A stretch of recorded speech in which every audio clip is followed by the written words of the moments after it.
prvom rade by som chcela sa poďakovať všetkým, ktorí prišli. First of all, I'd like to thank all of you for coming. A potom by som chcela povedať len strašne malinko niečo o zážitku, ktorý som mala včera. And then I'd like to say a few words about an experience I had yesterday. Bola som v múzeu Sherlocka Holmesa. Went to the Sherlock Holmes Museum. A zrazu som si uvedomila, že sa pozerám na miesta, ktoré neexistujú, na dom človeka, ktorý neexistoval. And suddenly I realized I was looking at places that don't exist and at the house of a person who didn't exist.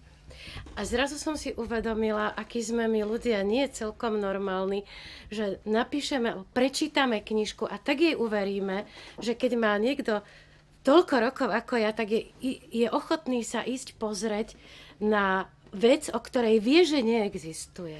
And that made me realize how funny we people are, because we're capable of reading a book about something that we don't know doesn't exist, and yet even someone my age is then willing to go to and have a look at a house where this person supposedly lived.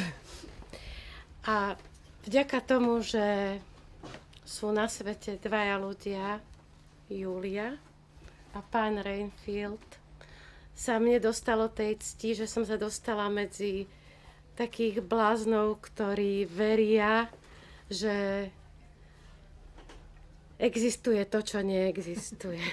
And thanks to people like Donald Rayfield and Julia, I found myself in a company of people who believe that things that don't exist exist. Thank you very much.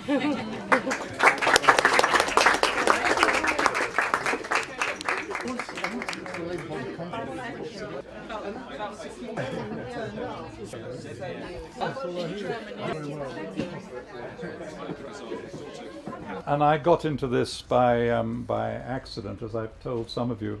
And then Julia came along and said, don't you know Daniela Kapitáňová's Samko Tále? And I read it and I thought, well, it is rather short, but perhaps if we space it out, it will work. And then the more I read it, the more it's a sort of novel where you wake up in the middle of the night and you suddenly realize something that you hadn't realized in first reading. It has a very satisfying, sort of slow lasting effect.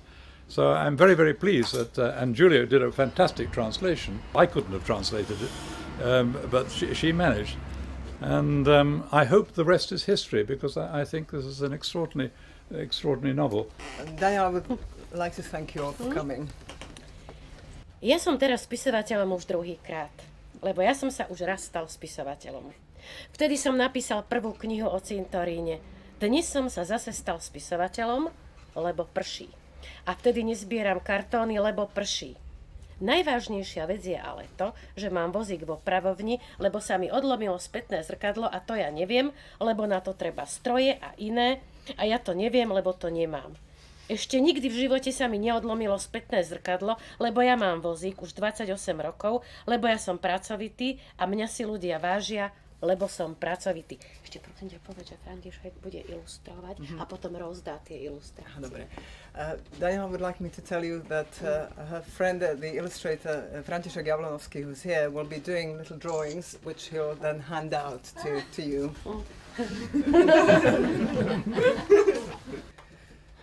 So, celé prečítať. Celú knižku? No a to, čo som aj ja prečítala, dobre.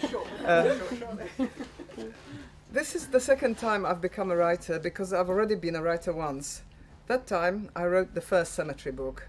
Today I've become a writer again because it's raining, and when it's raining I can't collect cardboard because it's raining.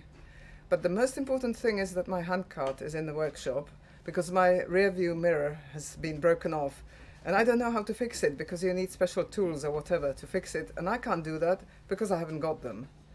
My rear view mirror has never ever been broken off before, though I've had my handcart for 28 years, because I'm hardworking and people respect me for being hardworking.